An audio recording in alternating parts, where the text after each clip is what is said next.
Assalamualaikum warahmatullahi wabarakatuh. Innal hamdalillahi nahmaduhu wa nasta'inuhu wa nastaghfiruh wa na'udzu billahi min syururi anfusina wa min sayyiati a'malina. May yahdihillahu fala mudhillalah wa may yudlil fala hadiyalah. Wa asyhadu an la ilaha illallah wahdahu la syarikalah. Wa asyhadu anna Muhammadan abduhu wa rasuluhu la nabiyya ba'dah. Sallallahu alaihi wa ala alihi wa ashabihi wat tabi'in wa tabi'it tabi'in wa man tabi'ahum bi ihsanin ila yaumiddin. Ya ayyuhalladzina amanu taqullaha haqqa tuqatih wa la tamutunna illa wa antum muslimun. Ya ayyuhan nasu attaqu rabbakumul ladzi khalaqakum min nafsin wahidah wa khalaqa minha zawjaha wa batha minhuma rijalan katsiran wa nisaa'a wattaqullaha alladzi tasaaluna bihi wal arham innallaha kana 'alaikum raqiba. Ya ayyuhalladzina amanu taqullaha wa qulu qawlan sadida yuslih lakum a'malakum wa yaghfir lakum dhunubakum wa may yuti'illaha wa rasulahu faqad faza fawzan 'azima amma ba'd. Fa inna ahsanal kalami kalamullah wa khairal huda huda Muhammadin sallallahu alaihi wasallam wa syarrul umuri muhdatsatuha fa inna kulla muhdatsatin bid'ah wa kulla bid'atin dhalalah wa kulla dhalalatin finnar.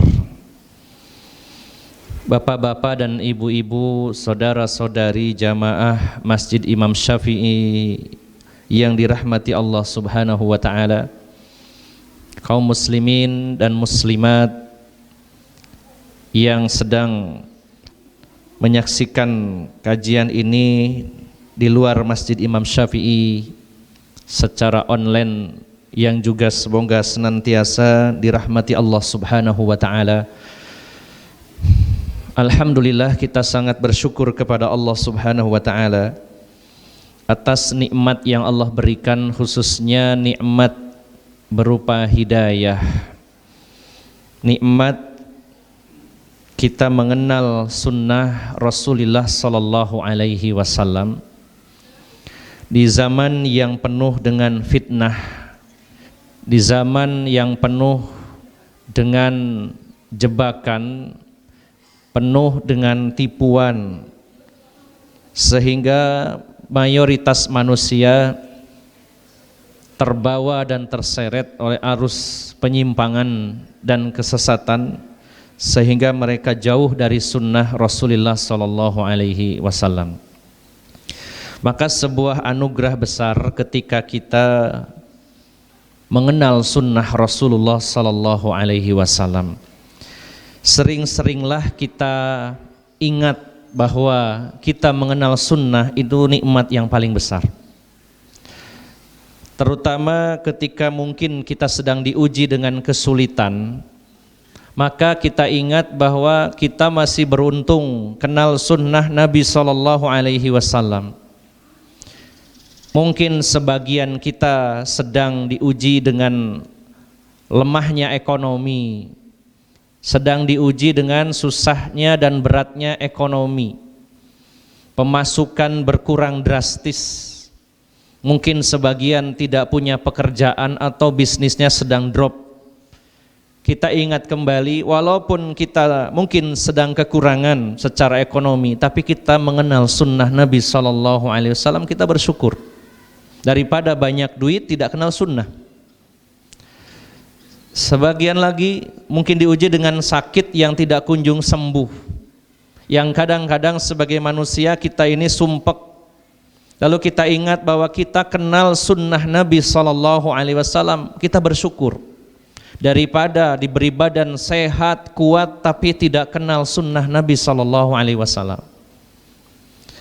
dan ujian-ujian lainnya apapun berupa kesulitan-kesulitan hidup, selama kita masih memegang sunnah Nabi SAW, kita gigit dengan gigi geraham kita. Kita fahami secara mendalam, kita amalkan secara maksimal dalam kehidupan sehari-hari, kita patut bersyukur kepada Allah Subhanahu wa taala.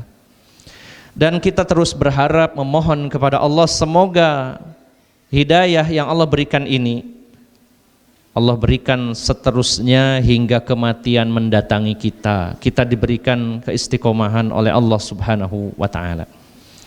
Maka sebenarnya susah senang itu berasal tentunya hakikatnya dari Allah, tetapi kita bisa mengusahakannya dari hati kita. Maka bagaimana kita memanage, mengelola hati kita supaya tetap bahagia dan tetap senang? Salah satunya dengan mengingat nikmat-nikmat Allah Subhanahu wa taala, khususnya nikmat yang paling besar, nikmat hidayah dan nikmat ketika kita berpijak di atas sunnah Rasulullah sallallahu alaihi wasallam. Bapak, Ibu, saudara-saudari yang dimuliakan Allah Subhanahu wa taala, setiap Selasa pertama biasanya kita mengkaji kitab Ghazawatur Rasuli sallallahu alaihi wasallam, yaitu tentang perang-perang Rasulullah sallallahu alaihi wasallam. Alhamdulillah pada bulan lalu sudah selesai dan berakhir kajian kitab tersebut dengan pembahasan yaitu perang Tabuk. Dan insya Allah akan kita ganti dengan kitab yang lain. Namun pada malam hari ini menjelang beberapa hari lagi kita berpuasa, saya meminta izin kepada takmir masjid untuk menyampaikan kajian tematik. Insya Allah nanti bila ada umur, ada kesempatan selesai Ramadan kita lanjutkan dengan kajian kitab kembali. Bapak Ibu jamaah sekalian yang dimuliakan Allah Subhanahu wa taala, malam hari ini kita akan mengangkat sebuah tema, yakni menang pada akhirnya. Sebelum kita membahas tentang tema tersebut, saya mengawali dengan sebuah cerita ringan, yaitu cerita yang sebenarnya sifatnya candaan, namun kita bisa mengambil ibrah. Saya pernah ngobrol dengan seorang teman, seorang dai, seorang ustadz. Salah satu pembahasannya adalah membahas tentang sakit. Di antaranya sakit yang paling banyak dan umum diderita oleh kita, khususnya yang usia 40 ke atas, yaitu asam urat tinggi, kemudian mungkin kolesterol tinggi. Waktu itu bercanda, teman ini seorang ustadz mengatakan bahwa kalau ingin tidak memiliki asam urat tinggi dan juga kolesterol tinggi, caranya gampang. Caranya gampang, yaitu jangan periksa darah ke laboratorium. Itu ya. Pasti dijamin tidak tahu kolesterol tinggi atau asam urat tinggi. Nah, di sini kita ambil ibrah, Bapak Ibu, saudara-saudari yang dimuliakan Allah Subhanahu wa taala. Ada satu pertanyaan kepada panjenengan semuanya. Ada pilihan nomor 1 dan nomor 2. Yang pertama, lebih baik mana? Yang pertama, kita mengetahui kalau kita ini sedang sakit dan lebih detail lagi sakitnya apa, atau yang kedua, kita tidak tahu kalau diri kita ini sakit. Yang pertama, kita tahu benar penyakit yang kita derita itu penyakit apa, secara detail, data-datanya lengkap. Sementara yang kedua, tidak tahu sama sekali kalau diri kita sedang sakit.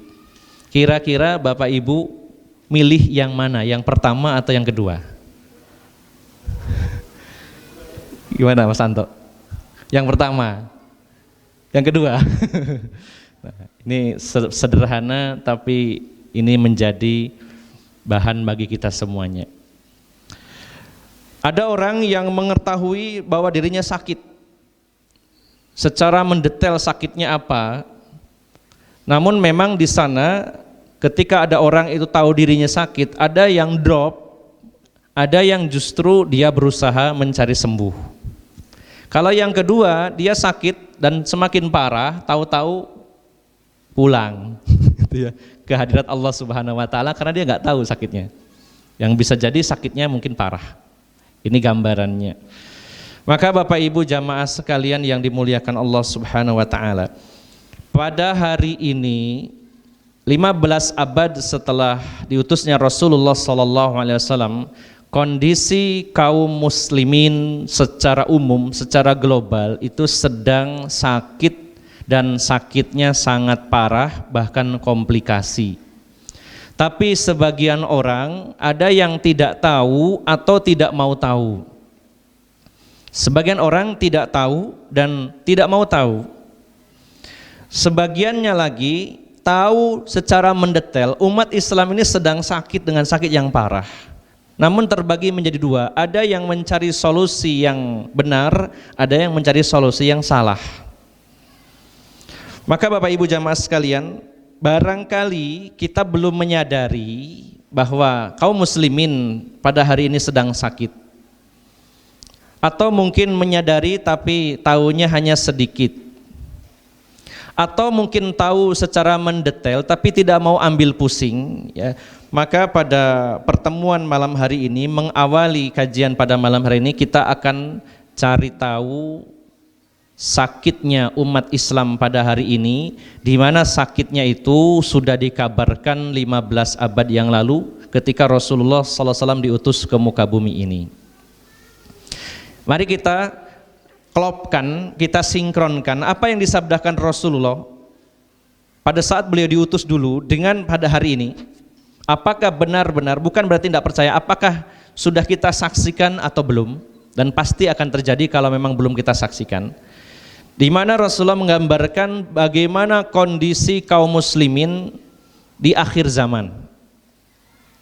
Pernah saya sampaikan bahwa suatu hari pernah Rasulullah SAW mengadakan kajian di depan para sahabat, sebagaimana yang diriwayatkan dari sahabat Huzaifah ibnul Yaman, di mana beliau adalah sahabat yang paling tahu rahasia-rahasia dari Rasulullah SAW, sehingga digelari sahibu sirrin Nabi SAW.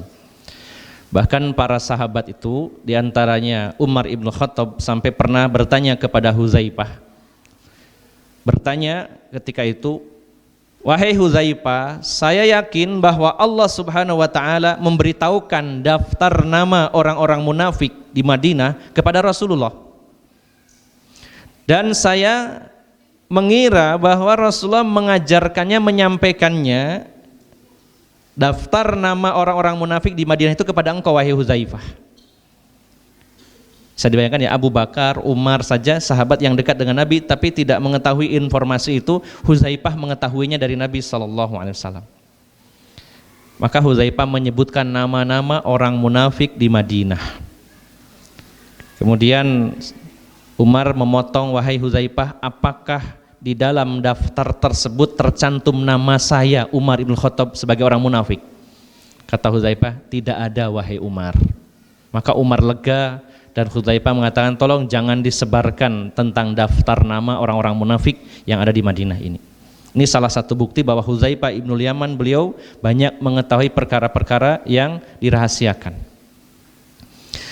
Di dalam hadis yang cukup panjang, Huzaifah ibnul Yaman pernah bercerita bahwa selesai sholat subuh, Rasulullah SAW berdiri di hadapan para sahabat. Beliau menyampaikan tausiah, menyampaikan pesan-pesan agama begitu panjang sampai datangnya waktu zuhur. Katakanlah dari jam 5 sampai jam 12, 7 jam. Setelah itu kami sholat berjamaah. Selesai sholat, Rasulullah berdiri kembali menyampaikan lagi nasihat kepada kami sampai datangnya waktu asar. Anggap saja 2 jam, jadi sudah 9 jam. Setelah sholat asar, Rasulullah berdiri kembali menyampaikan khutbahnya di hadapan kami sampai datangnya waktu maghrib. Ya, dari jam 3 sampai jam 6, 3 jam. Berarti sekitar 12 jam. Kurang lebihnya semacam daurah sehari.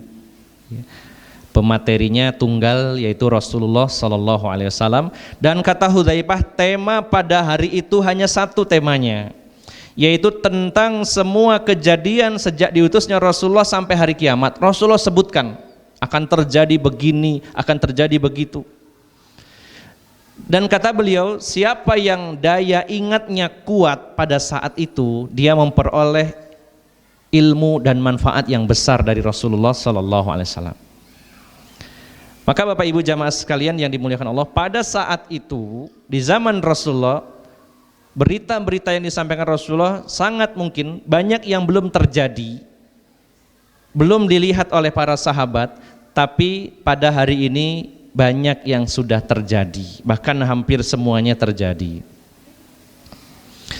Maka di antara apa yang disampaikan Rasulullah itu tentang kondisi kaum muslimin, dan kapan itu kejadiannya kita cross check dengan kejadian pada hari ini. Kalau sudah terjadi, berarti kita mengetahui bagaimana keadaan kaum muslimin secara dalil dari hadis Nabi, dari Al-Quran, dan juga secara fakta di lapangan. Kalau kita mau mengkaji kitab, salah satunya kitab Asyratus Sa'ah yang ditulis oleh Syekh Yusuf bin Abdillah bin Yusuf Al-Wabil, ada 57 tanda kecil, 9 tanda besar, berarti kurang lebih 66 tanda. Tanda kecilnya hampir habis. Dan secara umum, walaupun tidak semuanya, tanda-tanda kiamat itu mayoritas kebanyakan tentang keburukan-keburukan. Dan sebagiannya adalah tentang informasi kondisi kaum muslimin nanti di akhir zaman. Lalu kita cross check dengan fakta-fakta yang ada di lapangan. Kalau sudah pas, berarti memang sudah seperti itulah kondisi kaum muslimin. Apa saja di antaranya? Kalau disebutkan cukup banyak, ya puluhan, tapi kita ambil saja 3 poin. Saya ambil di antaranya dalam sebuah kitab. Ada kitab yang cukup bagus yang berjudul Limadza ikhtartu al-manhaj salafi, mengapa saya memilih manhaj salafi, yang ditulis oleh Syekh Salim bin Aid Al-Hilali hafizahullah. Syekh Salim bin Aid Al-Hilali. Nah, di bab awal beliau menyebutkan tentang waqi', ya, waqi'ul ummatil islamiyah, kondisi atau fakta umat Islam pada hari ini. Waqi' itu fakta pada hari ini. Dan beliau menyampaikan dalam bab-bab awal 3 hadis Nabi SAW yang menjelaskan tentang kondisi umat Islam pada hari ini. Dan 3-tiganya saya yakin panjenengan sudah sering mengkajinya. Saya persingkat saja karena ini bukan tema inti, tapi sebagai prolog saja bahwa kondisi umat Islam ini, apa yang disampaikan Rasulullah dulu terjadi pada hari ini. Di antaranya yang pertama, beliau menulis halatul wahan. Halatul wahan. Beliau membawakan sebuah hadis tentang pandemi virus wahan. Kenapa saya katakan pandemi? Karena memang menjangkiti mayoritas manusia, khususnya kaum muslimin. Sedikit yang lolos dari virus wahan ini. Rasulullah nyatakan dalam hadisnya, yushikul umamu antada'a alaihim al-akalatu ila qas'atiha. Yushikul umamu antada'a alaihim al-akalatu ila qas'atiha. Hampir-hampir saja umat-umat yang memusuhi kalian, mereka saling memanggil di antara mereka. Sebagaimana seseorang yang memanggil orang yang akan makan ke tempat makan, qas'ah, yaitu tempat makan yang besar, di situ dipenuhi oleh makanan-makanan yang lezat. Dan beliau Syekh Salim bin Aid Al-Hilali menjabarkan bahwa makanan yang ada di meja itu digambarkan Rasulullah adalah makanan yang lezat, karena terbukti banyak yang mengeroyok makanan tersebut. Kalau makanan itu kurang enak, orang enggan untuk berebut. Ya. Kalau makanannya enak itu misalnya rebutan. Saya pernah ikut satu kajian di villa, pesertanya penuh, hidangannya adalah yaitu sate gulai kambing.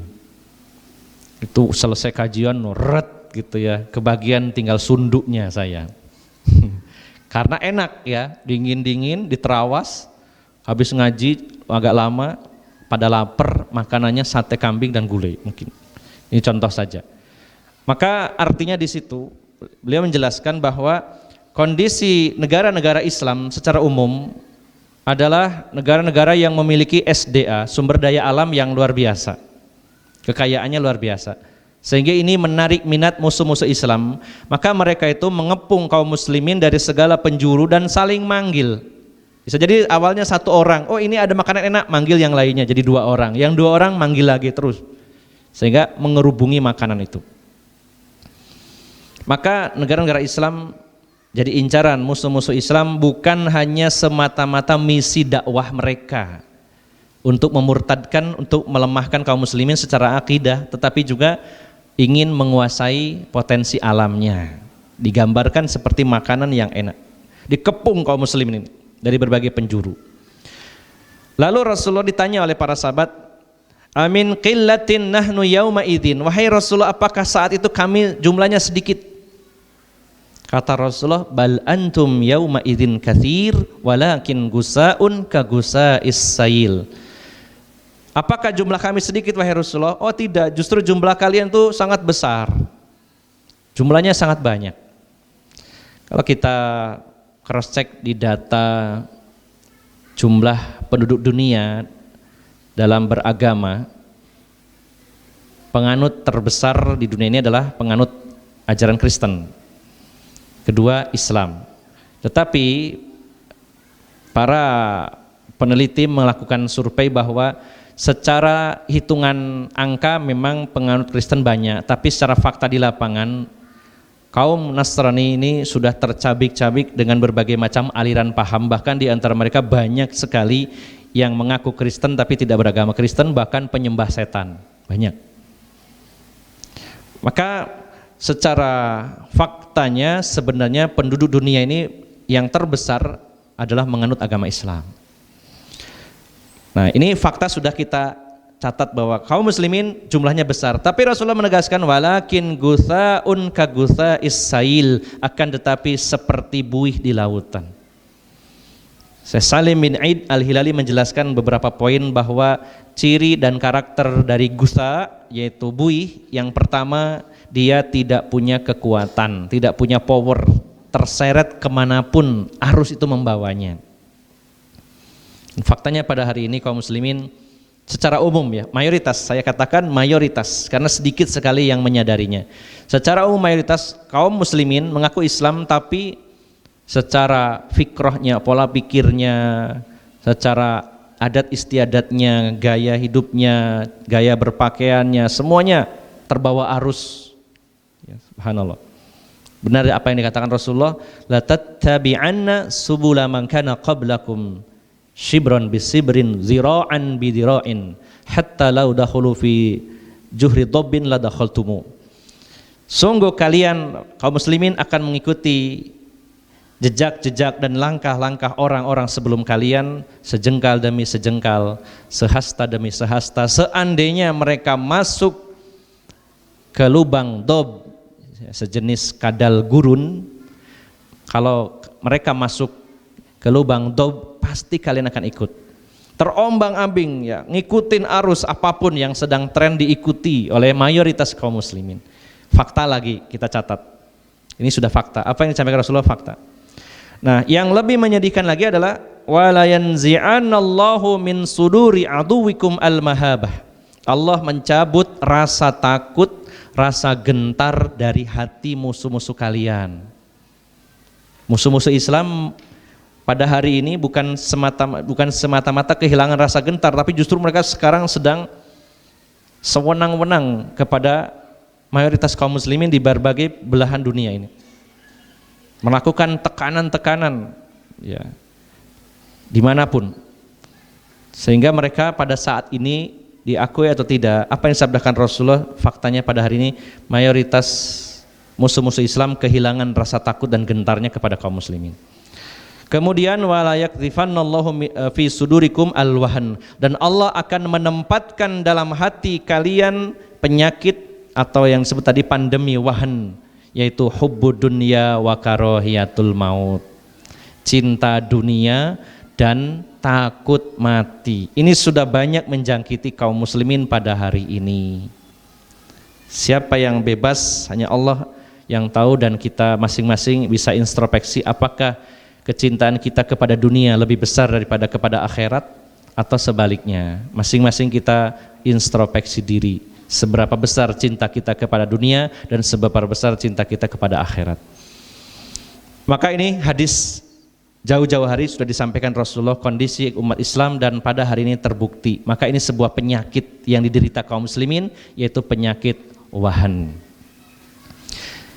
Ini baru dari sisi internal kita. Yang kedua, Salim bin Id al-Hilali mengutip hadis Nabi sallallahu alaihi wasallam dari Hudzaifah ibnul Yaman, yaitu tentang halatud dukhon, yaitu fenomena dukhon, kebenaran yang terselimuti oleh asap dan kabut. Dalam hadis yang panjang, saya persingkat saja. Hudzaifah pernah mengatakan, "Kana an-nasu yas'aluna Rasulullah sallallahu alaihi wasallam anil khair wa kuntu as'aluhu anis syarri makhafata an yudrikani." Adalah kebanyakan orang bertanya kepada Rasulullah tentang kebaikan, tapi saya bertanya tentang keburukan karena saya khawatir saya terjatuh ke dalamnya. Kemudian aku mengatakan, ya, inna kunna fi jahiliyah faja'anallahu bihadzal khair. Dulu kami dalam keadaan jahiliyah, kemudian datanglah kebaikan ini, yaitu Islam, kebaikan. Fahal ba'da dzalikal khair min syarr. Wahai Rasulullah, apakah setelah kebaikan ini akan ada keburukan? Rasulullah jawab, na'am, ya. Fahal ba'da dzalikal syarr min khair. Apakah setelah keburukan ada kebaikan lagi nantinya? Kata Rasulullah, na'am wa fihi dakhonun. Ada kebaikan lagi, tapi kebaikannya terselimuti, tertutupi oleh dukhon, oleh asap dan kabut. Wa ma dakhonuhu, apa dukhonnya wahai Rasulullah? Maka Rasulullah mengatakan, qaumun yastannuna bi ghairi sunnati wa yahduna bi ghairi hadyi. Ta'rifuhum wa tunkir.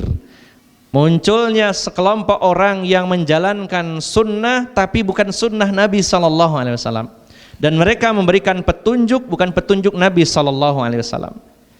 Kalian mengenal mereka tapi kalian ingkari. Dengan kata lain, ini adalah penyakit yang diderita umat ini, yaitu merebaknya penyakit, yaitu yang bernama bid'ah. Mereka menjalankan sunnah bukan sunnah Nabi, memberikan petunjuk bukan petunjuk Nabi SAW. Sudah terjadi, sangat banyak. Dan sulit sekali menyembuhkan penyakit ini. Bahkan ketika ada orang mengklaim bahwa bid'ah itu ada bid'ah hasanah, bid'ah dolalah. Yang kami lakukan tuh bid'ah hasanah, tapi kita katakan sampean berarti ahli bid'ah. Gak mau. Tapi anehnya mengaku ada bid'ah hasanah. Saya lakukan bid'ah hasanah, berarti sampean ahli bid'ah. Nggak mau, sulit. Saya ibadah kok bid'ah. Padahal sunnah yang dijalankan bukan sunnah Nabi SAW, memberikan petunjuk bukan petunjuk Nabi SAW. Kemudian kata Hudzaifah, apakah setelah kebaikan yang ada dukhonnya ini, apakah ada keburukan lagi wahai Rasulullah? Maka Rasulullah menyatakan, du'atun ala abwabi jahannam. Adanya dai-dai yang menyeru di pintu-pintu jahannam. Faman ajabuha qadafu fiha. Siapa yang memenuhi seruannya, ajakannya, mengikutinya, maka dia masuk ke dalam jahanam. Fakta terbukti pada hari ini banyak dai-dai, tokoh-tokoh masyarakat, kiai-kiai, mungkin ustad-ustad, ya. Dalam kitab Syarah Masail Jahiliyah ada dua model. Yang pertama ada dai-dai, ustad-ustad, kiai-kiai yang sebenarnya tidak punya ilmu atau kurang ilmu, tapi mengajak orang banyak sehingga sesat dan menyesatkan. Dia memang kekurangan ilmu. Tapi yang kedua, ada juga yang memang sengaja ditanam. Dia mengerti bahwa dia ingin menyesatkan kaum muslimin. Mungkin karena dibayar, atau mungkin ada jabatan yang ditawarkan, dia punya pengikut banyak, kemudian disimpangkan, diajak pengikutnya itu untuk menyimpang. Banyak pada hari ini. Coba fakta di lapangan, Masa ada dai kiai yang punya pengikut banyak bahkan sangat ditokohkan mengatakan bahwa yang membuat kalian baik itu bukan agama tapi budaya. Bukan agama kalian tapi budaya. Dengan kata lain, kalau nggak punya agama pun nggak masalah, karena dengan budaya bisa baik. Ini salah satu kutipan saja perkataannya, dan followernya banyak sekali. Berarti apa yang disampaikan Rasulullah jauh-jauh hari sudah terbukti. Apalagi Hudzaifah mengatakan kepada Rasulullah, bertanya lagi, sifhum lana ya Rasulullah, berikan ciri-ciri mereka, sampaikan kepada kami ciri-ciri dai yang berada di pintu jahanam itu wahai Rasulullah. Maka Rasulullah mengatakan, hum min jildatina wa yatakallamuna bi alsinatina. Mereka dari kulit-kulit kita, dari kaum muslimin, penampilannya islami, kulitnya seperti kita kaum muslimin, dan mereka mengatakan dengan bahasa kita, dengan lisan kita, yang disampaikan bahasan-bahasan islami tapi menyimpang. Nah, ini jauh-jauh hari, 15 abad yang lalu sudah disampaikan, sekarang faktanya. Ini juga penyakit. Satu, penyakit wahan. Yang kedua, munculnya banyak bid'ah. Yang ketiga, banyaknya dai-dai yang berada di pintu jahanam. Ini PR kita kaum muslimin. Kemudian yang ketiga, yang disebutkan dalam kitab tersebut adalah munculnya as-sanawatul khadda'at, tahun-tahun penuh tipuan. Dalam hadis yang diriwayatkan Abu Hurairah, riwayat Bukhari Muslim, Rasulullah menyampaikan, sayati sanawatun khadda'at, akan datang tahun-tahun penuh tipuan. Kalau saat itu masih dibilang Rasulullah akan datang, kita sekarang cek sekarang hari ini sudah datang atau belum. Rasulullah melanjutkan, yukadzabu fihinna shadiq, pada tahun-tahun itu akan didustakan orang-orang yang benar, orang-orang yang jujur didustakan. Ya. Kemudian sebaliknya, wa yusaddaqu fihinnal kadzib, dan dibenarkan para pendusta. Sebaliknya, wa yukadzabu fihas shadiq, dan orang-orang yang benar didustakan, yang para pendusta dibenarkan. Wa yukhawwanu al-amin wa yu'tamanul khain, orang-orang yang terpercaya dikhianati dan para pengkhianat diberi kepercayaan. Kita cek terjadi apa belum? Banyak orang-orang pengkhianat diberi kepercayaan, diberi jabatan, sementara orang-orang yang terpercaya dikhianati. Kemudian Rasulullah menyebutkan wa yaqumu fihin ruwaibidah, dan pada tahun-tahun penipuan itu akan muncul ruwaibidah. Dan para sahabat bertanya, siapa ruwaibidah itu? Ar-rajulut tafitu yatakallamuna fi amril amah, seorang yang dungu, yang bodoh berbicara tentang urusan umat yang besar ini. Ini baru 3 hadis, dan ini adalah waqi, realita pada hari ini, dan itu semua penyakit yang diderita oleh kaum muslimin. Dan masih banyak lagi penyakit-penyakit yang lainnya. Maka bukan satu penyakit tapi komplikasi dan benar-benar terjadi di tubuh kaum muslimin pada hari ini. Kemudian Bapak Ibu jamaah sekalian, kondisi sedang lemah, sementara kita harus menghadapi musuh. Ibaratnya orang sedang sakit parah harus berkelahi dengan musuh yang kuat. Ini cukup berat. Allah nyatakan di dalam surat Al-An'am ayat 112, wa kadzalika ja'alna likulli nabiyyin aduwan syayatinil insi wal jinni yuhi ba'duhum ila ba'd juhrufal qawli gururo. Dan demikianlah kami jadikan bagi setiap nabi musuh syaiton dari kalangan manusia dan dari kalangan jin, di mana syaiton dari kalangan jin membisikkan kepada syaiton dari kalangan manusia ucapan-ucapan yang menipu. Jadi Bapak Ibu jamaah sekalian, yang kita hadapi musuh kita adalah syaiton dari kalangan manusia dan jin. Tapi yang berhadapan langsung adalah dari kalangan manusia, sehingga bangsa jin bisanya support dengan bisikan-bisikan, ya. Yang kita hadapi adalah syaiton dari kalangan manusia yang dibisiki oleh syaiton-syaiton dari kalangan jin. Karena kalau syaiton dari kalangan jin tidak bisa serta-merta mereka menerjunkan pasukan terus menggeruduk kita, ya. Tapi melalui bisikan-bisikan mereka diantaranya. Maka para nabi dan rasul memang sunnatullah, Allah jadikan bagi mereka itu musuh-musuh sekaligus para pengikut Nabi dan Rasul seperti kita juga akan diberikan musuh-musuh oleh Allah Subhanahu wa taala. Maka Bapak Ibu jamaah sekalian, pada poin pertama ini bahwa kondisi kaum muslimin sedang sakit yang cukup parah dan komplikasi, sementara harus menghadapi musuh Islam yang cukup banyak. Mereka berbeda-beda ideologinya, ada Yahudi, ada Nasrani, ada komunis, ada Syiah, ya, orang-orang animis, dinamis, dan lain-lainnya bekerja sama untuk menyerang Islam. Ya. Siang dan malam mereka itu terus, tidak ada henti-hentinya. Sejak terbit fajar Islam pertama di kota Mekah, ketika Rasulullah mendakwakan Islam, mereka sudah memusuhi. Bahkan mereka punya satu tempat yang bernama Darun Nadwah, tempat kopdarnya orang-orang musyrikin Mekah, ya, untuk menghentikan laju dakwah Islam. Mereka kumpul di situ terus. Ya. Setiap hari, setiap saat yang mereka bahas gimana caranya supaya dakwah Rasulullah ini terhenti dan Islam habis sejak awal terbitnya fajar Islam. Bahkan ketika Rasulullah hijrah ke Madinah, tujuannya mencari tempat yang kondusif, lahan yang subur itu berkembang di sana. Memang di satu sisi berkembang dengan pesat, di sisi lain musuhnya bertambah. Kalau di Mekah yang dihadapi hanya musyrikin Mekah waktu itu.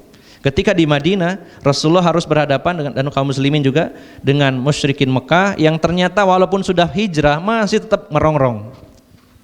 Bahkan kekhawatiran orang-orang musyrikin Mekah semakin besar, jangan-jangan di sana Muhammad dan pengikutnya berkembang, maka dirongrong terus. Ya. Ditambah lagi adanya orang-orang Yahudi, Bani Nadir, Bani Qainuqa, Bani Quraidah, yang sudah lama tinggal di Madinah dan menguasai kota Madinah. Belum ditambah lagi dengan orang-orang munafikin yang menggembosi, yang menyerang dari dalam, musuh dalam selimut. Maka luar biasa apa yang dialami Rasulullah SAW. Ya. Bahkan ketika Islam semakin berkembang, maka musuhnya pun semakin banyak. Berhadapan dengan pasukan Romawi, berhadapan dengan pasukan-pasukan dari Persia dan seterusnya. Maka kalau yang namanya musuh Islam dari mulai Islam pertama kali muncul sampai hari ini, sampai hari kiamat akan tetap ada. Maka Bapak Ibu jamaah sekalian, kondisi kita sedang sakit, komplikasi, musuh terus-terusan menyerang siang dan malam, menggelontorkan banyak dana, kita sedang mengalami kondisi seperti ini pada hari ini. Isa ya, alhamdulillah ini sesi pertama sudah selesai, kondisi kaum muslimin yang sedang sakit dan serangan musuh yang begitu gencar. Maka bagaimana nanti kelanjutannya kita tunggu setelah azan Isya. Aqulu qawli hadza wa astaghfirullah li wa lakum. Alhamdulillah wassalatu wassalamu ala Rasulillah wa ala alihi wa sahbihi wa mawalah, amma ba'd. Bapak-bapak dan ibu-ibu jamaah sekalian yang dimuliakan Allah Subhanahu wa taala. Di sesi pertama kita sudah secara global dan sekilas memahami dan menyadari bahwa kaum muslimin pada hari ini sedang sakit yang cukup parah, bahkan komplikasi. Di samping itu serangan dari musuh-musuh Islam juga secara masif terus berlangsung. Maka Bapak Ibu jamaah sekalian yang dimuliakan Allah Subhanahu wa taala, sebagaimana ketika kita mengalami sakit di tubuh kita, maka pilihannya adalah kita akan lebih drop atau kita bersemangat untuk sembuh. Apakah kita akan down kemudian semakin parah, atau kita berusaha untuk sembuh, meminta kepada Allah Subhanahu wa taala seraya berikhtiar, berusaha mencari obat, mencari terapis untuk mengobati sakit kita. Dan satu hal yang tidak boleh kita lupakan, bahwa selain diobati, diterapi, maka juga salah satu faktor yang menjadi sebab cepatnya sembuh seseorang dari penyakit adalah adanya semangat untuk sembuh, adanya sugesti dalam dirinya untuk sembuh. Suatu kali pernah Syekhul Islam Ibnu Taimiyah sakit yang cukup parah sehingga beliau tidak bisa bepergian, bahkan untuk berobat pun beliau tidak mampu. Sehingga Beliau mengundang seorang tabib yang datang ke rumah beliau untuk melakukan terapi. Ketika tabib itu sampai di rumah Syekhul Islam Ibnu Taimiyah, menyaksikan di kasur di atas dipan yang ditiduri oleh Syekhul Islam Ibnu Taimiyah dan juga meja yang ada di sekitar tempat tidur beliau penuh dengan kitab-kitab yang terbuka. Samping kiri kanan di atas kepalanya ada kitab-kitab yang terbuka. Dan sang tabib meyakini bahwa ketika sakit Syekhul Islam Ibnu Taimiyah rajin membaca. Maka sang tabib sebelum melakukan terapi mengatakan, wahai Syekh, Anda kan sedang sakit, sebaiknya Anda istirahat dan tidak usah baca-baca kitab dulu. Nanti saja kalau sudah sembuh. Maka Syekhul Islam Ibnu Taimiyah mengatakan, wahai tabib, bukankah dalam dunia medis, dalam dunia ketabiban atau kedokteran, bukankah sebagian dari pengobatan itu sebabnya adalah ketika si pasien ini semangat? Kata tabib, iya memang betul. Maka demi Allah saya itu menjadi semangat dan bergairah ketika saya itu belajar agama, ketika saya ngaji, ketika saya baca buku, baca kitab. Berarti kan tidak salah karena saya ingin bersemangat supaya cepat sembuh. Maka sang tabib akhirnya menyetujuinya. Bahkan saya pernah bekerja di rumah sakit 2 tahun lamanya di Surabaya, tahun 99-2001, dan sering berdialog dengan para dokter. Bahkan mereka mengatakan 50% sebab, ya sekali lagi sebab kesembuhan itu adalah adanya sugesti dari diri si pasien, semangat ingin sembuh. Ya. Kalau masalah obat itu kadangkala Allah jadikan berjodoh dengan seseorang sehingga Allah sembuhkan, sebabnya itu karena orang itu sugestinya tinggi. Misalkan ada merek obatnya itu harganya cuma Rp500, tapi orang itu tersugesti, biasanya kalau minum obat ini jadi sebab saya sembuh. Itu pengaruhnya besar obat itu daripada yang harganya 10.000 tapi dia masuk sih manjur gitu ya. Maka Bapak Ibu jamaah sekalian yang dimuliakan Allah Subhanahu wa taala, ketika kita menyadari bahwa tubuh kaum muslimin ini sedang komplikasi dengan penyakit-penyakit yang parah, maka kita harus bersemangat. Bersemangat dengan apa? Nah, ini yang akan mengarah kepada tema. Dari temanya sudah jelas, menang pada akhirnya. Artinya walaupun sekarang itu sakit dan parah, tapi pada akhirnya akan sembuh dan menang. Nah, gambarannya itu. Bagaimana berlangsungnya kemenangan ini? Yang pertama, Bapak Ibu jamaah sekalian yang dimuliakan Allah Subhanahu wa taala, Allah telah berjanji dan janji Allah pasti ditepati karena tidak ada hal yang menyulitkan bagi Allah untuk menepati janjinya. Apa janji Allah?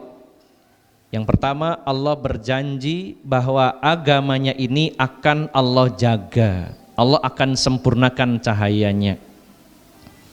Allah berfirman diantaranya di dalam surat As-Saff ayat 8 dan 9. Allah berfirman, yuriduna liyutfi'u nurallahi biafwahihim wallahu mutimmu nurihi walau karihal kafirun huwallazi arsala rasulahu bil huda wa dinil haq liyudhhirahu 'ala dini kullihi walau karihal musyrikun.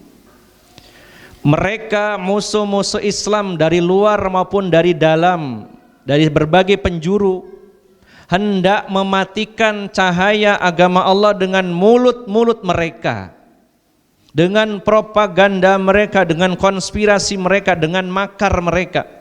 Ingin mematikan cahaya agama Allah Subhanahu wa taala. Tapi ingat, wallahu mutimmu nurihi, Allah akan sempurnakan cahaya agamanya ini walaupun orang-orang kafir itu tidak suka. Dan dialah Allah yang mengutus rasulnya dengan membawa kebenaran, membawa petunjuk dan agama yang benar. Liyuzhirahu 'ala dini kullih, yang Allah akan menangkan agama ini di atas seluruh agama yang ada di muka bumi ini. Islam akan dimenangkan oleh Allah Subhanahu wa taala di atas seluruh agama yang ada di muka bumi ini, walaupun orang-orang musyrik tidak menyukainya. Jadi orang-orang kafir silakan mau melakukan apapun kalian, mau manuver apapun, konspirasi jenis apapun, propaganda apapun, silakan. Agama Allah akan Allah tetap jaga. Namun apakah serta-merta begitu saja Allah jaga? Allah ingin melihat, ingin mengetahui siapa di antara kita ini yang mau berjuang dan yang tidak, siapa yang benar dengan keimanannya dan tidak. Maka semangat ini terus kita tanamkan sedalam-dalamnya, sekuat-kuatnya bahwa Islam akan dimenangkan oleh Allah, Allah akan sempurnakan cahayanya, namun kita harus terus berjuang untuk menegakkan agama Allah Subhanahu wa taala. Ini yang pertama, bahwa walaupun kondisi sekarang sedang drop, sedang sakit, tetapi Allah berjanji Allah akan menjaga agamanya ini dan Allah akan menangkan di antara seluruh agama di atas muka bumi ini, walaupun orang kafir dan orang musyrik tidak menyukainya. Yang kedua, Rasulullah SAW berikan kabar gembira kepada kita dalam hadis yang diriwayatkan Imam Ahmad. Hadis ini hadis sahih dan juga disahihkan oleh Syekh Nasiruddin Al-Albani. Bahkan beliau menulis sebuah artikel berjudul Masa Depan Islam. Salah satu hadis beliau cantumkan di hadis dalam kitab Silsilah Al-Hadis As-Sahihah. Kalau nggak salah nomor 5 atau nomor 4 ya. Tapi saya kutip dari sumber yang lain. Beliau memasukkan hadis ini dalam kitabnya Silsilah Al-Hadis As-Sahihah. Apa sabda Rasulullah SAW? Ini yang kedua. Poin pertama, kita ingat bahwa Allah akan sempurnakan cahaya agamanya. Yang kedua, Rasulullah nyatakan, takunun nubuwatu fikum ma sya'allahu an takuna thumma yarfa'uha idza sya'a an yarfa'aha. Periode kenabian akan berlangsung pada kalian dalam beberapa tahun. Kemudian Allah akan mengangkatnya. Periode kenabian yaitu ketika Rasulullah SAW diutus di muka bumi ini.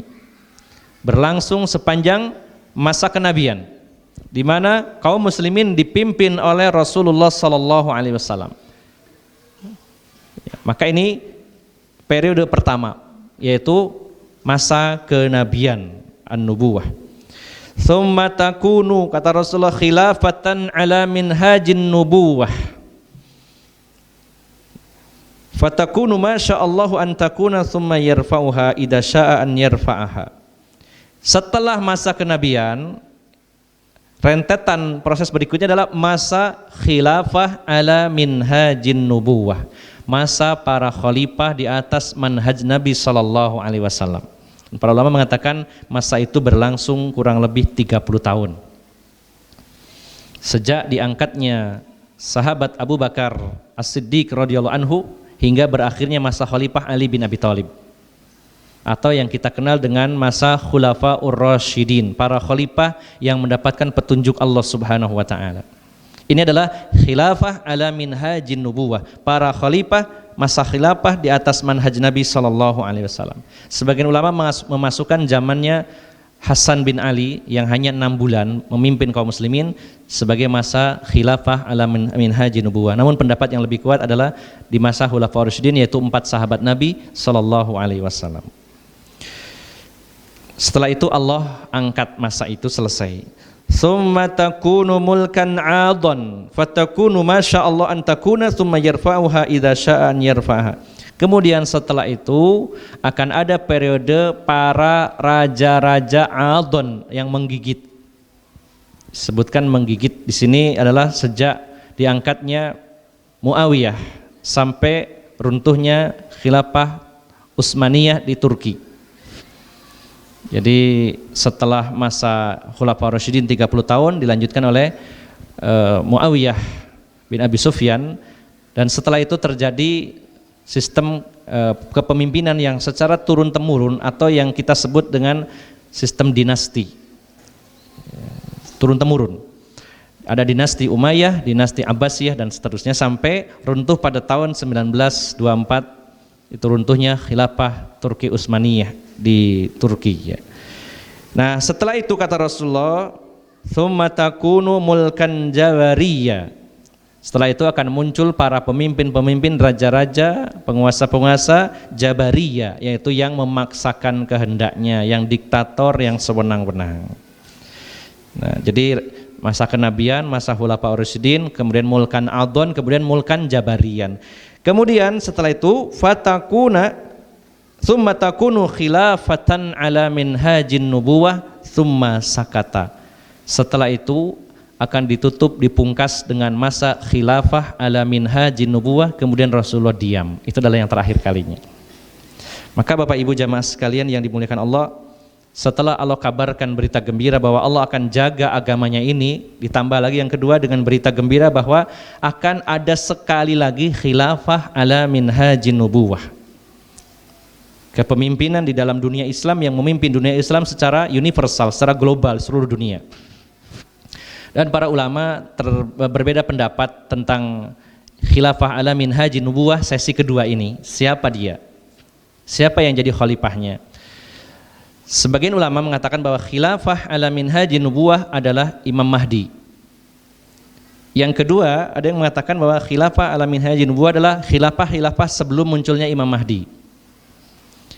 Yang ketiga, pendapat yang terakhir adalah sebelum Imam Mahdi akan ada khilafah tapi bukan ala minhajin nubuwah, barulah Imam Mahdi yang disebut sebagai khalifah atau khilafah ala minhajin nubuwah. Dan itu akan terjadi. Silakan pilih pendapat yang mana. Saya lebih cenderung memilih pendapat yang pertama bahwa nanti khilafah ala minhajin nubuwah adalah masa kepemimpinan Imam Mahdi. Kapan itu terjadinya? Di saat kezaliman sudah sangat memenuhi bumi ini. Ya, dalam hadis-hadis Nabi SAW jelas ya. Di antaranya kalau kita lihat di dalam kitab Asratus Sya'ah di antaranya bahwa Imam Mahdi ini turun. Ya, saya bukakan beberapa hadis. Ya. Bahwa Imam Mahdi ini akan memenuhi bumi ini dengan keadilan sebagaimana sebelumnya dipenuhi dengan kezaliman. Ya. Jadi Bapak Ibu jamaah sekalian yang dimuliakan Allah Subhanahu wa taala, ketika pada hari ini kezaliman semakin membesar, sebenarnya di satu sisi sebagai manusia kita semakin sumpek, semakin berat ya. Tetapi di sisi lain justru Imam Mahdi itu muncul nanti di saat kezaliman sudah memenuhi dunia dan beliau akan menggantinya dengan keadilan yang memenuhi seluruh dunia ini. Dan dijelaskan oleh Rasulullah SAW bahwa beliau adalah seorang laki-laki yang memiliki nama seperti namaku dan nama bapaknya seperti nama bapakku. Dan dia adalah dari suku Quraisy, dari keturunan Hasan bin Ali radhiyallahu anhu. Ya. Dan juga tentunya ada kriteria-kriteria lain sehingga tidak serta-merta banyak orang yang gampang mengaku dirinya sebagai Imam Mahdi. Ada sebagian dai, ini saya pernah menemukan di lapangan, di lapangan dakwah, ada sebagian dai yang menolak hadis-hadis tentang kedatangan Imam Mahdi dengan alasan bahwa dikhawatirkan banyak orang nantinya mengaku Imam Mahdi. Kalau namanya mengaku, ya jangankan mengaku Imam Mahdi, mengaku Nabi itu banyak, pasti ada. Tapi kita harus mendalami ilmu tentang siapakah Al-Mahdi tersebut. Maka kita cari tahu dari hadis-hadis Nabi SAW. Gambaran globalnya yang pertama harus namanya bernama Muhammad. Wah, kalau namanya Muhammad banyak sekali sekarang. Ya, berarti masih terlalu global. Yang kedua, bapaknya harus bernama Abdullah. Cari orang bernama Muhammad bin Abdullah. Ini juga banyak. Bahkan bisa dibuat. Ya, saya punya anak laki-laki, kamu tak kasih nama Abdullah, nanti nih kamu punya anak laki-laki kasih nama Muhammad ya. Bisa saja dibuat. Atau bahkan orang mengaku-ngaku namanya Muhammad, walaupun nama aslinya ternyata bukan Muhammad. Mungkin nama aslinya misalkan Dono Indro Kasino, misalkannya diganti Muhammad, bisa saja. Contoh saja ya. Maka kalau ada orang mengaku namanya Muhammad bin Abdullah dan mengaku sebagai Imam Mahdi, tunggu dulu. Dia keturunan siapa? Keturunan suku Quraisy atau bukan? Namanya Muhammad bin Abdullah tapi Al-Jawi, orang Jawa. Ngaku-ngaku Imam Mahdi. Kalau orang Jawa namanya Imam Mukidi, itu bukan Imam Mahdi. Ya, orang Jawa ngaku Imam Mahdi. Pernah saya lihat di YouTube orang mengklaim dirinya Imam Mahdi di baiat di depan Monas. Saya lihat tampangnya itu kok kayak gini, kayak orang Jawa ya, ireng, wis ireng, andeng-andenge ono gitu. Di baiat oleh sekelompok orang di depan Monas lagi, bukan di depan Ka'bah. Wah, ini dalilnya dari mana ini? Sampai jamaahnya itu nangis-nangis memeluk dia. Oh, ini Imam Mahdi yang ditunggu-tunggu. Maka harus dari Quraisy. Saya pernah dulu selama 6 tahun ikut satu kelompok, 6 tahun mendalam ngaji rutin, sepekan 3-5 kali bahkan selama 6 tahun. Sebuah jamaah yang juga ada baiatnya, ada amirnya dulu. Salah satunya amirnya berijtihad. Saya ini cuma berijtihad ngumpulkan orang supaya baiat ke saya. Nanti kalau Imam Mahdinya sudah muncul, saya serahkan kepada beliau. Jadi sekarang sambil nunggu, baiat dulu ke saya. Banyak yang baiat itu. Saya belum baiat untungnya selama 6 tahun. Dan sempat saya rekam, teringat dalam memori saya bahwa dia mengatakan saya keluar masuk Iran untuk mencari Imam Mahdi. Waktu itu kan saya belum ngaji Syiah itu apa. Ternyata indikasi kuat kelompok Syiah itu yang saya ikuti. 6 tahun lamanya ngaji ke sana. Maka harus diberi catatan bahwa namanya Muhammad bin Abdullah dari suku Quraisy. Yang berikutnya, banyak orang suku Quraisy bernama Muhammad bin Abdullah mungkin. Maka dari keturunan Hasan bin Ali. Karena Imam Mahdi versi Syiah itu adalah dari keturunan Husain. Sudah beda jalurnya. Rasulullah menyatakannya keturunan dari cucunya bernama Hasan bin Ali. Nah, ternyata masih juga banyak orang mungkin bernama Muhammad bin Abdullah dari Quraisy keturunan Hasan bin Ali, mungkin bisa saja. Maka ciri berikutnya adalah dia akan dibaiat di depan Ka'bah oleh sejumlah orang yang sebanyak jumlah pasukan Badar, ya, sekitar 313 orang. Ya. Kemudian setelah itu dia akan dikejar oleh sekelompok pasukan Arab yang Allah akan tenggelamkan pasukan ini ke dasar bumi di daerah Baida. Nah, ini ciri yang lebih spesifiknya. Dan nantinya dia akan didukung oleh pasukan dari timur membawa bendera-bendera hitam dan seterusnya, akan berperang bersama kaum muslimin karena sebuah tatanan yang sudah eksis di dunia ini rasanya sulit akan dirubah dengan begitu saja. Tetap akan terjadi perombakan besar-besaran dengan banyaknya terjadi peperangan-peperangan. Ini sesuatu hal yang tidak bisa dipungkiri. Bahkan Imam Ibnu Katsir sampai menulis kitabnya dalam kitab Al-Bidayah wan Nihayah. Ada subbabnya yang berjudul Al-Fitan, Kitabul Fitan wal Malahim. Kitab tentang fitnah-fitnah dan malahim. Jamak dari malhamah, artinya pertempuran-pertempuran. Artinya di akhir zaman akan banyak sekali pertempuran kaum muslimin dengan musuh-musuhnya yang dipimpin oleh Imam Mahdi. Ini sesuatu yang tidak bisa terelakkan dan ini diakui oleh 3 agama. Semuanya mengakui bahwa akan terjadi lagi perang besar di akhir zaman, khususnya kubu yang paling besar adalah kubu muslim dengan kafir nanti saat itu. Maka Bapak Ibu jamaah sekalian yang dimuliakan Allah, ini adalah berita gembira yang disampaikan Rasulullah SAW tentang Al-Mahdi. Dan yang terakhir, Allah akan sempurnakan agamanya ini, kemenangannya dengan turunnya Isa ibnu Maryam di akhir zaman. Nah, baru beberapa hari yang lalu kaum Nasrani ya merayakan wafatnya Isa Al-Masih ya, pada tanggal 2 April hari Jumat merayakan wafatnya Isa Al-Masih. Maka Bapak Ibu jamaah sekalian, keyakinan tentang Isa Al-Masih yang benar dan salah ini adalah sesuatu yang sangat vital dalam agama kita. Termasuk bagian yang usul, pokok. Kalau menyimpang pemahaman kita tentang Isa ibnu Maryam, maka kita keluar dari Islam. Ini masalah yang pokok, tidak masalah sepele. Dalam kitab Fathul Majid, bahkan ya di bab awal, Fadlut Tauhid, wa ma yakfirudz dzunub, ya, bab tentang keutamaan tauhid, penulis membawakan hadis yang diriwayatkan Imam Bukhari dan Muslim dari sahabat Ubadah bin Samit Al-Ansari. Rasulullah bersabda, "Man syahida alla ilaha illallah wahdahu la syarikalah wa anna Muhammadan abduhu wa rasuluh wa anna Isa bin Maryam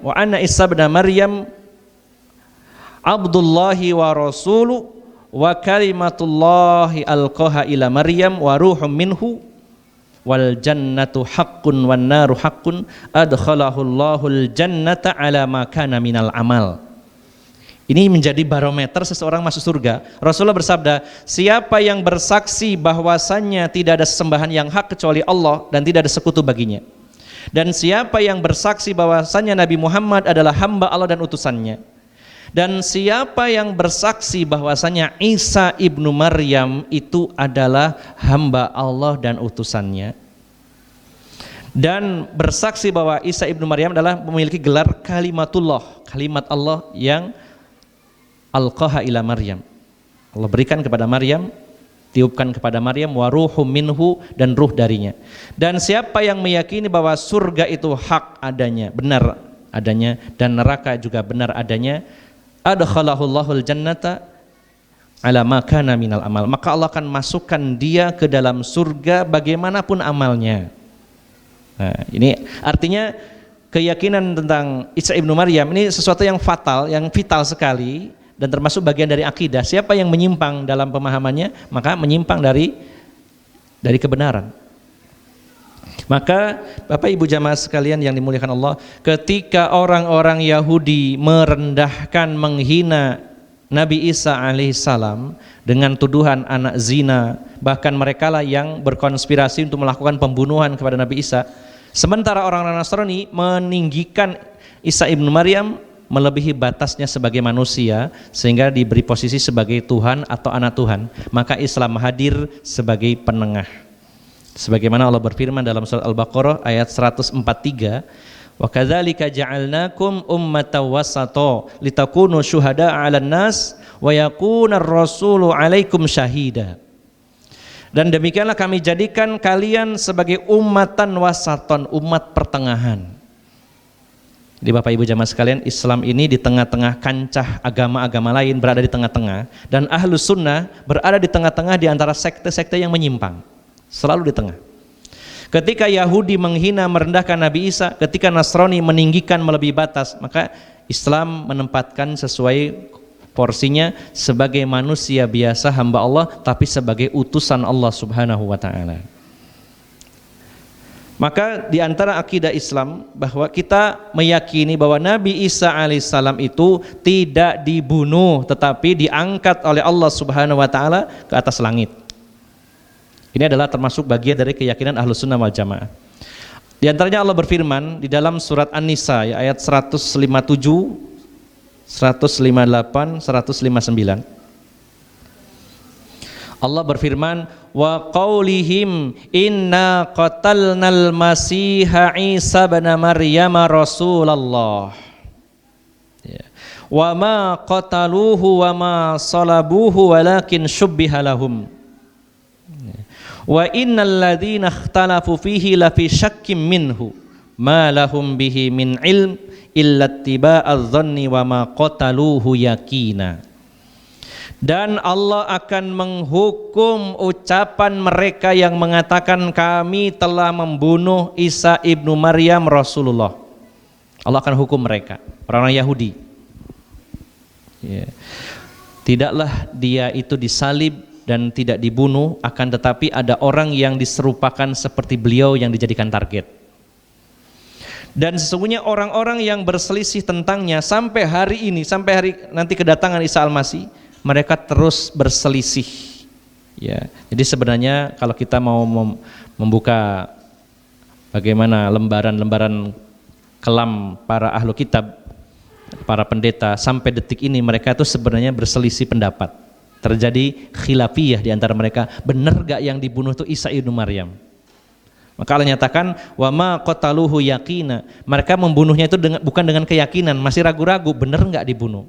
Maka kita tegaskan dalam Islam, beliau tidak dibunuh, akan tetapi Allah angkat. Bal rafa'ahullahu ilaik, bahkan Allah angkatnya kepadanya.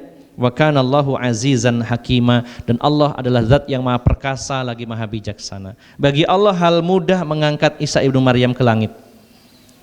Dan menurut akidah Ahlus Sunnah yang diangkat itu ruh dan jasadnya, bagi Allah mudah. Bukankah Allah pernah menurunkan Nabi Adam dan Hawa dari surga? Bukankah Allah telah mengisra mi'rajkan Rasulullah SAW dari perjalanan dari Mekah ke Baitul Maqdis, dari Masjidil Haram sampai ke Masjidil Aqsa dan ke langit yang ketujuh? Maka Allah sangat mudah untuk mengangkat Isa ibnu Maryam ke langit. Di langit yang mana? Langit kedua. Karena ketika dalam peristiwa Isra Mi'raj, dalam hadis yang cukup panjang, Rasulullah bertemu dengan Nabi Isa di langit yang kedua. Di langit yang pertama ruhnya Nabi Adam, karena Nabi Adam menyaksikan nanti anak cucunya ketika meninggal dunia, ruhnya akan diangkat dan pertama kali dinaikkan ke langit pertama. Kayak yang lebih dekat lagi dari langit dunia ini adalah langit kedua, itu Isa ibnu Maryam.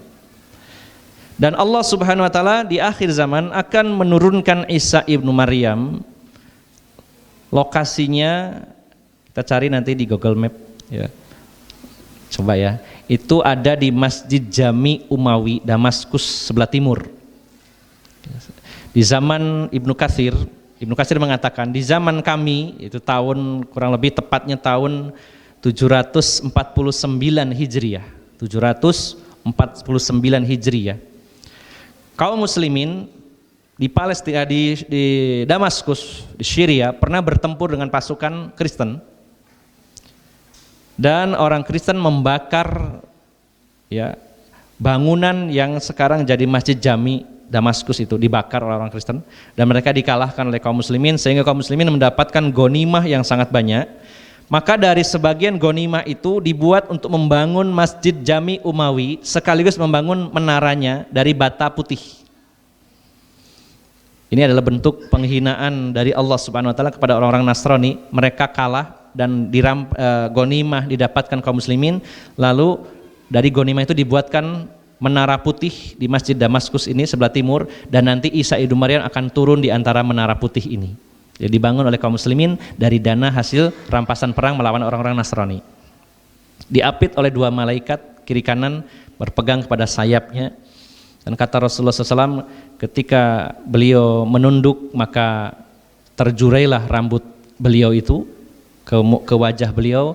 Ketika beliau menunggakkan kepalanya maka meneteslah keringat dari Nabi Isa itu seperti tetesan-tetesan mutiara. Dan siapapun yang mencium nafas Nabi Isa alaihissalam pada akhir zaman nanti akan meninggal dunia dari orang-orang kafir. Dan hembusan nafasnya sampai sejauh mata memandang.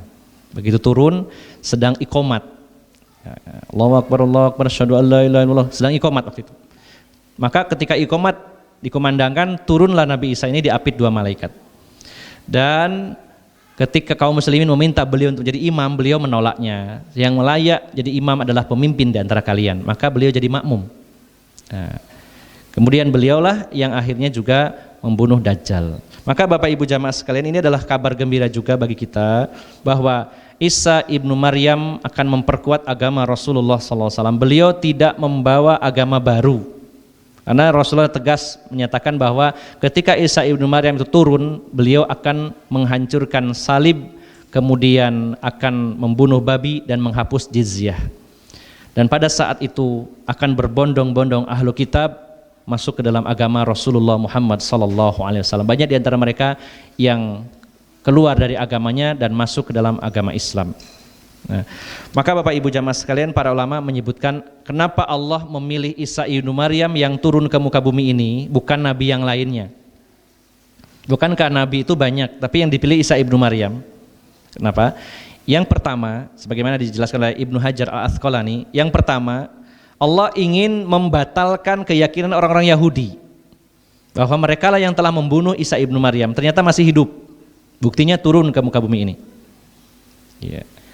Membatalkan keyakinan Yahudi yang telah mengaku mereka telah membunuhnya. Inna qatalnal masiha ibnu Maryam Rasulullah.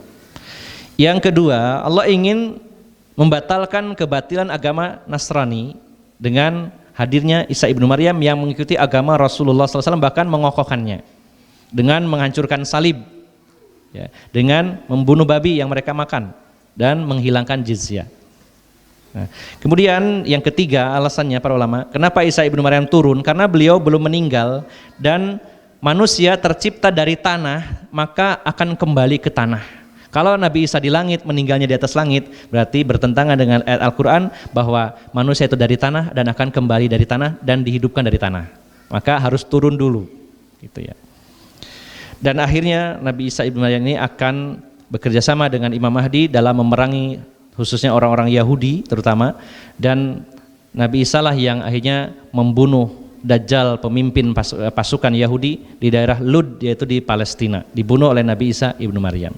Maka setelah Dajjal terbunuh dan kaum musyrikin, kaum kafirin banyak yang terkalahkan, maka yang terakhir adalah berhadapan dengan Ya'juj wa Ma'juj, di mana Nabi Isa dan kaum muslimin ya berlindung di sebuah gunung, kemudian beliau berdoa kepada Allah Subhanahu wa taala, dan akhirnya Allah kirimkan ulat-ulat yang akan menggerogoti tubuh Ya'juj wa Ma'juj dan mereka habis semuanya. Rasulullah menyatakan tidak ada sejengkal tanah pun kecuali ada bangkainya Ya'juj wa Ma'juj. Dan Allah akan kirimkan burung-burung bangkai yang akan mengangkat mayat-mayat Ya'juj wa Ma'juj ini dan dilemparkan ke lautan, dimakan oleh ikan-ikan sehingga bumi bersih. Lalu setelah itu dalam hadis dijelaskan secara singkat bahwa Allah akan menurunkan hujan yang cukup lebat sehingga Rasulullah nyatakan bumi seolah mengkilat waktu itu karena dibersihkan dengan air hujan tersebut. Kemudian Allah Subhanahu wa taala akan mengeluarkan buah-buahan yang begitu luar biasa di zaman Nabi Isa dan Imam Mahdi ini. Sampai dalam hadis jelaskan bahwa nanti akan ada orang memakan delima dan dia berlindung di bawah kulitnya delima. Apa mungkin? Mungkin, sangat mungkin. Pada hari ini saja saya lihat duren itu Pak ya. Kalau dulu kan standar seginilah gitu. Ada itu foto-foto orang nggak tahu hoax, tapi pada faktanya dari hari ke hari penemuan ya terus berkembang, buah-buahan semakin besar. Dulu kita makan jambu kelutuk itu cilik-cilik ya. Sekarang ada jambu bangkok ya. Dulu nanas itu kecil-kecil, sekarang nanas itu yang besar segini ya, heran ya. Dan buah-buah yang lainnya. Maka itu sesuatu yang sangat mungkin secara keilmuan saja, secara ilmiah saja sangat mungkin, apalagi dengan kuasa Allah Subhanahu wa taala. Ketika kaum muslimin dapat kemenangan dipimpin oleh Imam Mahdi dan diperkuat oleh Nabi Isa alaihissalam, Allah akan tumbuhkan buah-buahan, tanaman-tanaman sampai ada seseorang makan delima dan dia berlindung di bawah kulitnya delima gitu ya. Jadi nanti bikin kanopi dari kulit delima, Pak. Saking besarnya, kandel. Bahkan Rasulullah menyatakan pada zaman Isa ibnu Maryam itu unta yang bunting akan menghasilkan susu yang bisa diminum oleh satu kaum, dan sapi yang bunting dan mengeluarkan susu yang diminum oleh satu kabilah cukup, dan kambing yang mengandung susu juga akan diminum satu keluarga besar dan itu cukup. Intinya kemakmuran, kesuburan akan Allah nanti berikan di akhir zaman, keadilan merata di seluruh dunia dalam kurun beberapa tahun di masa kepemimpinan Imam Mahdi yang diperkuat oleh Isa ibnu Maryam. Maka Bapak Ibu jamaah sekalian, walaupun sekarang kondisi sedang sakit, tapi harapan kita sangat besar, entah kita mengalaminya atau tidak, mungkin anak-anak kita atau cucu kita, tapi apa yang disampaikan Rasulullah pasti akan terjadi. Jadi yang pertama, Allah akan jaga agamanya ini, akan sempurnakan cahayanya, Allah akan menangkan di atas seluruh agama. Yang kedua, akan terjadi sekali lagi adanya khilafah ala minhaji nubuwah dan juga munculnya Imam Mahdi serta Nabi Isa alaihissalam, dan ini adalah kabar gembira bagi kita semuanya. Jadi intinya adalah kita ini kaum muslimin akan menang pada akhirnya walaupun kondisi hari ini seperti ini. Maka bagi para pejuang Islam yang merindukan kejayaan Islam, jangan berkecil hati, terus semangat berjuang menegakkan agama Allah Subhanahu wa taala. Allah akan angkat permasalahan dan problem kaum muslim ini ketika kita kembali kepada agama kita. La yanzi'uhu hatta tarji'u ila dinikum. Allah tidak akan angkat keterpurukan, kekalahan ini sampai kita kembali kepada agama kita. Mari kita kembali kepada agama Allah dengan cara mempelajarinya, mengkajinya, membahasnya, lalu mengamalkannya dan menyebarkannya di tengah-tengah umat manusia. Kita ajak orang lain, perbanyak orang yang mengenal sunnah Nabi SAW. Jangan terlalu mengandalkan, ini dakwah, ini tugasnya ustadz, tugasnya dai. Tugas kita semuanya sesuai dengan kemampuan kita masing-masing. Potensi apapun yang jenengan miliki, semuanya akan bisa mensupport dakwah ini. Mungkin ada yang sebagai dai, mungkin ada yang jadi panitia, mungkin ada yang bagian bikin flyer, bagian ngajak-ngajak, bagian nyebarkan dan semuanya. Semua dari kita harus punya kontribusi untuk berjuang menegakkan agama Allah Subhanahu wa taala. Jangan terlalu ambil pusing dengan kondisi musuh-musuh yang memang dari dulu sudah seperti itu. Terus kita berjuang saja. Ya, daripada capek lelah memikirkan mereka, mending kita memperbaiki diri kita, memperkuat posisi kita, sehingga akhirnya Allah akan memenuhi janjinya, memberikan kemenangan dan kejayaan kepada kaum muslimin. Demikian Bapak Ibu jamaah sekalian yang dimuliakan Allah, semoga bermanfaat, semoga Allah senantiasa memberikan keistiqomahan kepada kita semuanya, berpijak di atas sunnah Rasulullah SAW. Dari awal hingga akhir, apabila ada salah ucap dan salah sikap, saya mohon maaf yang sebesar-besarnya. Aqulu qawli hadza wa astaghfirullaha li wa lakum wa akhiru da'wana anil hamdulillahi rabbil alamin. Assalamualaikum warahmatullahi wabarakatuh.